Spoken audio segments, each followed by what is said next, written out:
Welcome.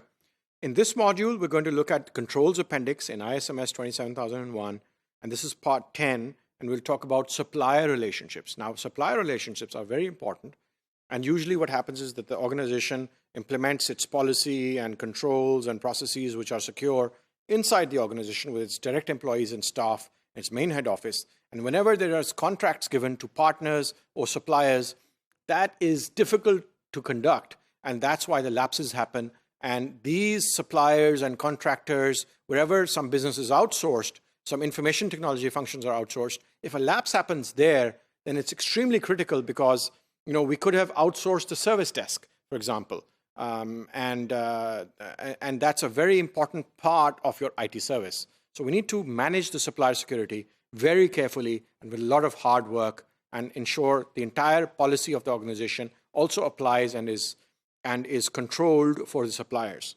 So supplier relationships is A15. It has only 5 clauses. And in the first control objective, information security and supplier relationships, we have information security policy for supplier relationships, addressing security within supplier agreements or contracts, and information and communication technology supply chain. So for information security policy for supplier relationships, information security requirements for mitigating the risks associated with suppliers' access to the organization's assets shall be agreed with the supplier and documented in a policy. Addressing security within supplier agreements, A15.1.2 is the control, and in green we see the control description.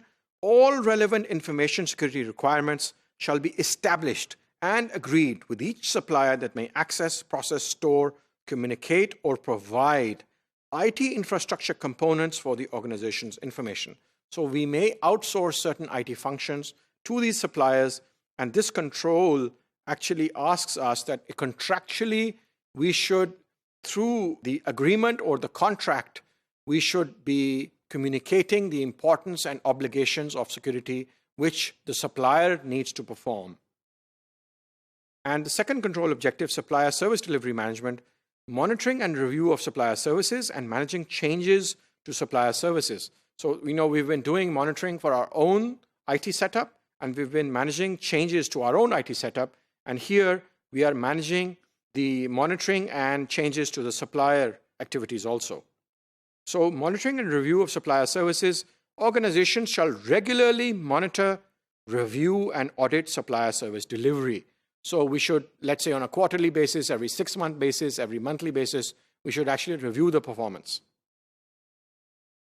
Managing changes to supplier services, part of our change management policy inside the organization. Changes to the provision of services by suppliers, including maintaining and improving existing information security policies, procedures and controls shall be managed, taking account of the criticality of business information, systems and processes involved, and reassessment of risks.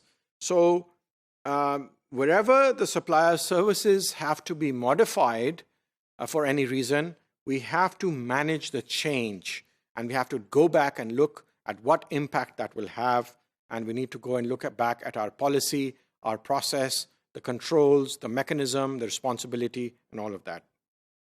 So in this module, we looked at supplier relationships, a very, very extremely important part of information security, often a part that is missed.